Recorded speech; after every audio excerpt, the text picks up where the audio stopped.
প্রতি বছর ৩১শে মে বিশ্বজুড়ে পালন করা হয় তামাক মুক্ত দিবস। ২৪ ঘন্টা ধরে তামাক সেবনের সমস্ত প্রক্রিয়া থেকে বিরত থাকার লক্ষ্য নিয়ে দিবসটির প্রচলন করা হয়। প্রতি বছর বিশ্বব্যাপী প্রায় ৬০ লাখ মানুষের মৃত্যুর কারণ হিসেবে বিবেচিত এবং যার মধ্যে ধূমপানের পরোক্ষ ধোঁয়ায় প্রভাবের প্রায় ৬ লাখ অধূমপায়ী ক্ষতিগ্রস্ত হওয়ার শঙ্কা রয়েছে। তামাকজনিত নানা রোগে দেশে বছরে মারা যায় ১,৬১,০০০, পঙ্গুত্ব বরণ করে প্রায় ৪ লাখ মানুষ। তামাকই পৃথিবীর একমাত্র বৈধ পণ্য যা অবারিতভাবে তার ভোক্তাকে মৃত্যুর দিকে ঠেলে দেয়। ব্যবসা টিকিয়ে রাখতেই তামাক কোম্পানির জন্য তখন নতুন প্রজন্মের তামাকসেবী তৈরি করা অপরিহার্য হয়ে পড়ে। তামাক পণ্য জনস্বাস্থ্যের জন্য মারাত্মক হুমকি। যিনি ধূমপান করেন তিনি ক্ষতিগ্রস্ত হন, সেই সঙ্গে অন্যকেও ক্ষতিগ্রস্ত করেন। সেজন্য তামাক নিয়ন্ত্রণ আইন শক্তিশালী করার কোনো বিকল্প নেই। আজকের মানচিত্রের বিষয় বিশ্ব তামাক মুক্ত দিবস, কোম্পানির কূটকৌশল ও নিকোটিন মুক্ত বাংলাদেশ। আলোচনা করতে আমাদের সাথে খুলনা থেকে যুক্ত হয়েছেন সহকারী অধ্যাপক ডাক্তার উৎপল কুমার চন্দ্র এবং রংপুর থেকে অ্যান্টি টোবাকো মিডিয়া অ্যালায়েন্সের উপদেষ্টা অধ্যাপক শাহ আলম। স্বাগত আপনাদের দুজনকেই। শুরুতেই চলে যেতে চাই অধ্যাপক ডাক্তার উৎপল কুমার চন্দ্র, আপনার কাছে একটু জানতে চাই যে এই যে তামাক জাতীয় দ্রব্য যারা গ্রহণ করে, যারা ধূমপান করেন, প্রত্যক্ষভাবে কিভাবে ক্ষতিগ্রস্ত হচ্ছে, তারপর আপনার কাছে জানতে চাইবে যে পরোক্ষভাবে যারা সম্পৃক্ত থাকেন অর্থাৎ ধূমপানের সাথে যারা থাকেন তারাও কিভাবে ক্ষতিগ্রস্ত হয়। দুটো বিষয় যদি একটু ব্যাখ্যা করতেন।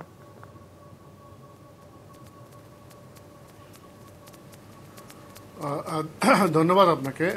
তামাক ক্ষতি করে শরীরের সব অঙ্গেই ক্ষতি করে। এটা যে প্রত্যক্ষ এবং পরোক্ষ দু ধরনের ক্ষতিকারক বিষয়ই রয়েছে। তামাক কিন্তু আপনার মস্তিষ্ক থেকে শুরু করে শরীরের যত অঙ্গ প্রত্যঙ্গ রয়েছে সমস্ত অঙ্গ প্রত্যঙ্গই কিন্তু তামাক ক্ষতি করে থাকে।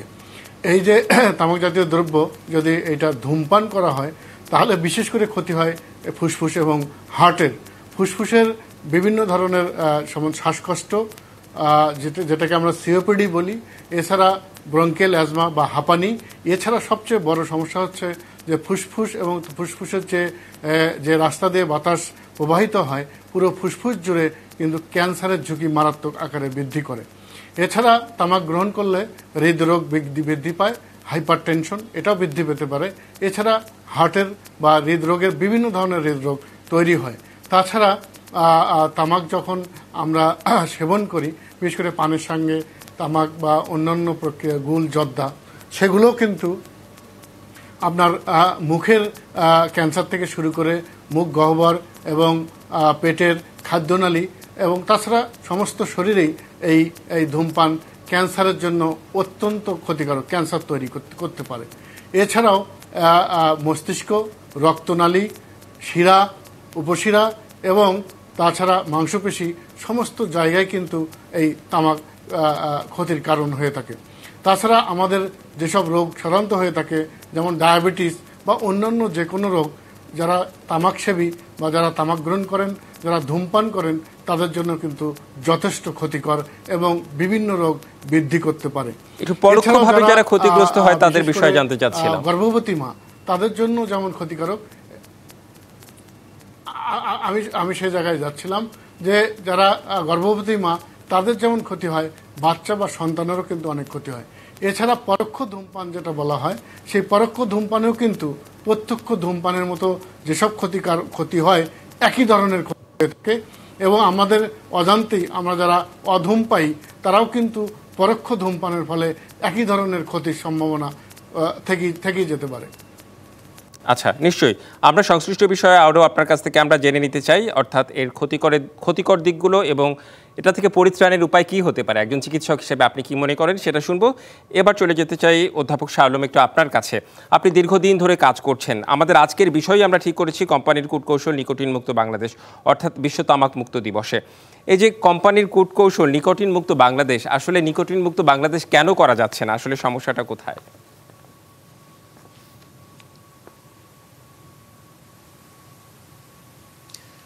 ধন্যবাদ।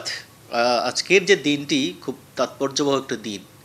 প্রতিনিয়ত তামাক সেবনের যে সংখ্যা সেটা কিন্তু বেড়ে যাচ্ছে। অনেকগুলো কারণ হয়তো আছে, কিন্তু এবারে যে প্রতিপাদ্য আপনিও বলছিলেন বা আমরা জানি যে কোম্পানিগুলোর কূটকৌশল এবং আমাদের যে নিকোটিনের যে একটার পর একটা যে বিস্তার, যার জন্য কিন্তু আমরা একটা ধূমপান মুক্ত বাংলাদেশ গড়তে পারছি না। আমরা দেখি কি কোম্পানিগুলো সবসময় তাদের ব্যবসা বাণিজ্য বাড়াতে চায় এবং এই বাড়াতে গিয়ে তারা সবসময় নানা কূটকৌশলের আশ্রয় নেয়। যখন আমরা দেখি যে সমস্ত যারা বিক্রয় প্রতিনিধি নিয়োগ করা হয় তারা যখন সেখানে যায় তাদেরকে নানাভাবে উদ্বুদ্ধ করা হয়, কখনো কখনো টাকা পয়সার কথা বলা হয়, কখনো কখনো তারা যদি যেতে না চায় বেশি করে সিগারেট ধরিয়ে দেওয়া হয়, বিড়ি ধরিয়ে দেওয়া হয় এবং বলা হয় যে তোমরা রাস্তাঘাটে যাকে পাবা বিশেষ করে তরুণ কিশোর কিশোরী তাদেরকে উদ্বুদ্ধ করবে তারা যেন এই সিগারেট বা বিড়ি সেবন করে। এইভাবে দেখা যাচ্ছে যে কেউ যদি অনিচ্ছুক হয় কোম্পানিগুলোর চাপে অনেকেই কিন্তু এইভাবে শৌখিনভাবে খাওয়া শুরু করে এবং পরের দিকে তারা এর মধ্যে আসক্ত হয়ে পড়ে। পাশাপাশি যদি আমরা দেখি যে কোম্পানিগুলো কিন্তু সিগারেটের স্বাদ বৃদ্ধি করার জন্য নানা কূটকৌশলের আশ্রয় নিচ্ছে দিনের পর দিন। যেমন সিগারেট সুগন্ধি মেশানো হচ্ছে তামাকের সাথে, যাতে যারা ধূমপান করছে তারা এটা পেয়ে স্বাদ বেশি পায়। তারপরে এখানে দেখা যাচ্ছে যে এদের যে মোড়কগুলো আছে সেই মোড়কগুলোকেও আকর্ষণীয় করার চেষ্টা করা হচ্ছে। বিশেষ করে কোম্পানিগুলো যে কাজটা করছে সেটি হচ্ছে যে ধূমপান স্বাস্থ্যের জন্য ক্ষতিকর সেটা এত ছোট করে লেখা থাকে তাদের প্যাকেটে যে ভালো করে দেখাও যায় না, বা এর যে ক্ষতিকর প্রভাব আছে সে ব্যাপারে কিন্তু কোম্পানিগুলো তেমন কোনো প্রচারণা চালায় না। এইভাবে তারা কূটকৌশলের আশ্রয় নিচ্ছে এবং তারা বিজ্ঞাপন যদি খুব সরাসরি প্রচার নাও করে, আমরা নিজেরাও কিন্তু রংপুরের বিভিন্ন দোকানে গিয়েছি, তারা দেখা যায় ছাতা উপহার দিচ্ছে, তারপরে প্যাকেট ফ্রি দিচ্ছে, তারপরে প্রকাশ্য জায়গায় তারা দোকান করার জন্য বিভিন্ন রকম আলমিরা তৈরি করে দিচ্ছে। এইভাবে তারা উদ্বুদ্ধ করছে কূটকৌশলে আশ্রয় করে যারা ব্যবসায়ী, যারা রাস্তাঘাটে ব্যবসা করে, ফুটপাতে ব্যবসা করে, তাদেরকে উদ্বুদ্ধ করছে কূটকৌশলের মাধ্যমে তারা যেন তাদের সিগারেট বিড়ি এগুলো বিক্রি করে। তো এই কারণেই কিন্তু দেখা যাচ্ছে যে আমরা সার্বিকভাবে তাদের যে কূটকৌশল, এই কূটকৌশলের কারণেই আমাদের বাংলাদেশ কিন্তু নিকোটিনমুক্ত হচ্ছে না, আমরা পারছি না সেই জায়গাটায় কাজ করতে। এবং আপনি এটাও জানেন যে ধূমপান মুক্ত এলাকা আছে, পাবলিক প্লেসে ধূমপান করা যাবে না, কিন্তু সেখানেও কিন্তু নানাভাবে প্রলুব্ধ করা হয়। ভ্রাম্যমাণ দোকানগুলো সেখানে যায়, কেউ কেউ গলায় ঝুলিয়ে সেখানে সিগারেট বিড়ি বিক্রি করে। তো এই ব্যাপারগুলো কোম্পানি তাদেরকে নানাভাবে চাপ সৃষ্টি করে এবং এইভাবে দেখা যাচ্ছে যে কোম্পানিগুলোর কূটকৌশলের কারণেই বাংলাদেশ নিকোটিন মুক্ত হচ্ছে না। এটা আমরা লক্ষ্য করছি বা আমরা নিজেরাও অনেক জায়গায় গিয়ে আমরা তাদেরকে বুঝিয়েছি, উদ্বুদ্ধ করবার চেষ্টা করেছি, সচেতন করবার চেষ্টা করেছি। জি, অর্থাৎ আইন শৃঙ্খলা বাহিনীর তৎপরতা এবং সচেতনতা এই বিষয়গুলো গুরুত্বপূর্ণ। সেই সাথে দাম নিয়েও কথা বলতে চাই। আপনাদের দুজনের সঙ্গেই কথা বলবো, একটা বিরতিতে আমাদের যেতে হবে। বিরতির পর ফিরে এসে আমরা আবারও আলোচনায় ফিরবো। দর্শক, মানচিত্রে একটি বিরতি নিচ্ছি, ফিরছি একটু পরে। স্বাগত আরও একবার, দেখছেন মানচিত্র। আজ আলোচনা করছি বিশ্ব তামাক মুক্ত দিবস, কোম্পানির কূটকৌশল ও নিকোটিন মুক্ত বাংলাদেশ। আলোচনা করতে আমাদের সাথে যুক্ত আছেন খুলনা থেকে সহকারী অধ্যাপক ডাক্তার উৎপল কুমার চন্দ্র এবং রংপুর থেকে এন্টি টোবাকো মিডিয়া অ্যালায়েন্সের উপদেষ্টা অধ্যাপক শাহ আলম। অধ্যাপক শাহ আলম, আপনাকে দিয়ে বিরতির পর শুরু করতে চাই। আমি দুটো বিষয় জানতে চাই। উন্নত বিশ্বে দেখা যায় যে তামাক জাতীয় দ্রব্যের দাম অনেক বেশি হয়, সিগারেটের বিশেষ করে, কিন্তু আমাদের দেশে এটা আসলে কার্যকর করা সম্ভব হয় না কেন? সরকারের পক্ষ থেকে বলা হলেও আসলে কার্যকরী যে পদক্ষেপ সেটা আসলে আমরা দেখি না। চ্যালেঞ্জগুলো কোথায়? আপনি তো কাজ করছেন, সামগ্রিকভাবে বলবেন।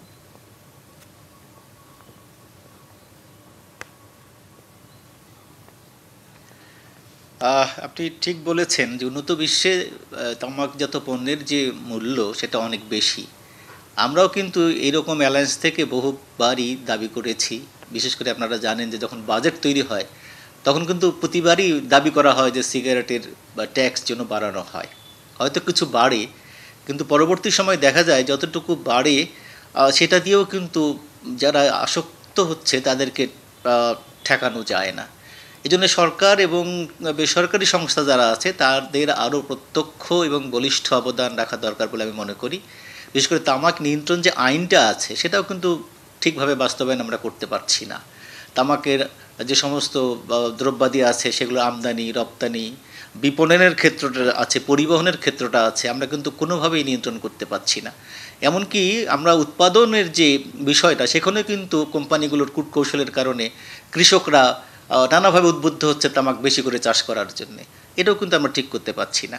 তো এগুলো কিন্তু নানাবিধ কারণে আমরা অনেককে দেখি যে তারা হয়তো নিজের স্বার্থের জন্যে তামাক পণ্যের দাম বৃদ্ধি করবার ক্ষেত্রে যে অবদান রাখা দরকার সেটা তারা করছে না। আর সরকারের এই জন্য আন্তরিক ভূমিকা রাখা দরকার, সক্রিয় ভূমিকা রাখা দরকার, আইন প্রয়োগকারী সংস্থা যারা আছে তাদেরও ভূমিকা দরকার, বেসরকারি সংস্থারও ভূমিকা দরকার। আসলে আমাদের যে ক্ষতিগুলো হচ্ছে, আমাদের আর্থিক ক্ষতি হচ্ছে, মানসিক ক্ষতি হচ্ছে, স্বাস্থ্যের ক্ষতি হচ্ছে, সেইটা বিবেচনা করে কিন্তু আমাদের সবারই উচিত শুধু আজকের দিনে আলোচনা নয়, বরং প্রতিদিনই আলোচনা করা উচিত যে আমরা যেন তামাক মুক্ত একটা দেশ গড়তে পারি। আচ্ছা, আপনাদের চ্যালেঞ্জগুলো আসলে কাজ করতে গিয়ে কোন কোন চ্যালেঞ্জের সম্মুখীন হন?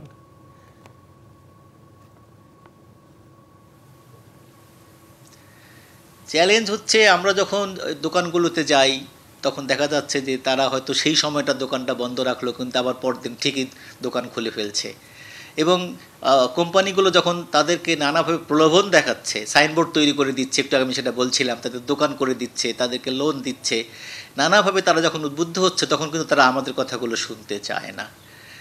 তো এবং প্রশাসনিকভাবে আরও উদ্যোগ দরকার বলে আমরা মনে করি। আমরা হয়তো বলি, কিন্তু সামগ্রিক যে উদ্যোগ দরকার সেটা সর্বাংশে পাওয়া যায় না। তো এগুলো কারণেই কিন্তু আমরা দেখি যে নিকোটিন মুক্ত বাংলাদেশ গড়বার যে প্রত্যয়টা সেটা অধরাই থেকে যাচ্ছে, আমরা সেটাকে বাস্তবায়ন করতে পারছি না। জি, গুরুত্বপূর্ণ কথা বলেছেন। আমরা একটু অধ্যাপক ডাক্তার উৎপল কুমার চন্দ্র আপনার কাছে আসতে চাই। আপনার কাছে একটু জানতে চাই যে এই যে এত এত রোগ হচ্ছে তামাকের কারণে, সিগারেটের কারণে, আমি যদি বলি যে এই তামাক জাতীয় দ্রব্যের যে আয় সরকার পাচ্ছে কিংবা যারা ব্যবসা করছে সেটার তুলনায় যত রোগ হচ্ছে, এই রোগের ব্যয় কি অনেক বেশি কিনা? আপনার আসলে পরিসংখ্যান কি বলে চিকিৎসক হিসেবে?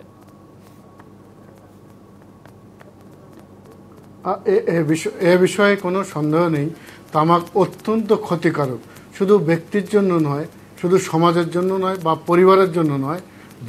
যে রোগগুলো হয়, আপনাকে বলি যে ক্যান্সার শুধু নয়, মানুষের যত ধরনের রোগ হয় তার কিন্তু অনেক রোগী এই তামাক জন্য হয়, অথবা তামাক সেবনের জন্য অনেক রোগী বৃদ্ধি পায় এবং খুব বিপজ্জনক আকার ধারণ করে। বাংলাদেশে যত তামাকজনিত কারণে যে পরিমাণ রোগ হয়, তার যে বার্ডেন, তার যে রোগ যেটা, সেইটার খরচ নিঃসন্দেহে তামাক থেকে অর্জিত যে রাজস্ব তা খুবই নগণ্য, অত্যন্ত নগণ্য।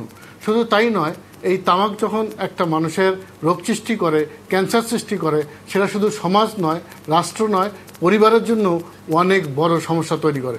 এ বিষয়ে কোনো সন্দেহ নেই যে তামাক অবিলম্বে, এই তামাকজাত দ্রব্য এটা বন্ধ করা দরকার, যাতে করে সমাজ থেকে, দেশ থেকে, মানুষের থেকে এই তামাকের যে রোগ, বিশেষ করে ক্যান্সার, ডায়াবেটিস, হাই প্রেশার, মস্তিষ্কের রক্তক্ষরণ অথবা নানা ধরনের যে নিউরোলজিক্যাল ডিজিজ হয়, মানসিক এবং শারীরিক সমস্যা হয়, এগুলো অবশ্যই বন্ধ করা সম্ভব যদি তামাকজাত দ্রব্যকে বন্ধ করা উচিত। একটা কথা আমি বলতেই চাই, বাংলাদেশে কিন্তু সুন্দর তামাক নিয়ন্ত্রণ আইন রয়েছে এবং সে বিষয়ে যথেষ্ট শক্ত আইন থাকা সত্ত্বেও আমরা কিন্তু তামাক এবং এ জাতীয় দ্রব্য নিয়ন্ত্রণ করতে পারছি না। সেক্ষেত্রে সামাজিক যে সচেতনতা, পারিবারিক সচেতনতা এবং সামষ্টিকভাবে আইন এবং আইন প্রয়োগকারী সংস্থাগুলো যদি একসাথে কাজ না করে এবং সমাজে যদি ব্যাপক অংশের মধ্যে, বিশেষ করে তরুণ নেতৃস্থানীয় অংশের মধ্যে আমরা যদি সচেতনতা তৈরি করতে না পারি এবং মাদকের যে খারাপ দিকগুলো এগুলো যদি তুলে ধরতে না পারি, তাহলে আপনি যত আইন করেন, যত বিধিনিষেধ আরোপ করেন, প্যাকেটের গায়ে যত কিছুই লেখেন, এটা কিন্তু নিয়ন্ত্রণ করা সম্ভব নয়। সুতরাং আমার মনে হয় যে আইন, সচেতনতা এবং সংশ্লিষ্ট বিভাগগুলোকে এ বিষয়ে এগিয়ে এসে যদি সামগ্রিকভাবে কালেকটিভলি পদক্ষেপ গ্রহণ করা যায়, তাহলেই কিন্তু তামাকের এই, অর্থাৎ রাষ্ট্র থেকে জনসাধারণ সবাইকে সচেতন হতে হবে। আপনাদের দুজনকেই অনেক অনেক ধন্যবাদ আমাদের আজকের অনুষ্ঠানে যুক্ত হবার জন্য। এই ছিল আজকের মানচিত্র। আগামীকাল অন্য কোনো বিষয়ে, অন্য কোনো এলাকার অতিথিদের নিয়ে হাজির হব। সঙ্গেই থাকুন।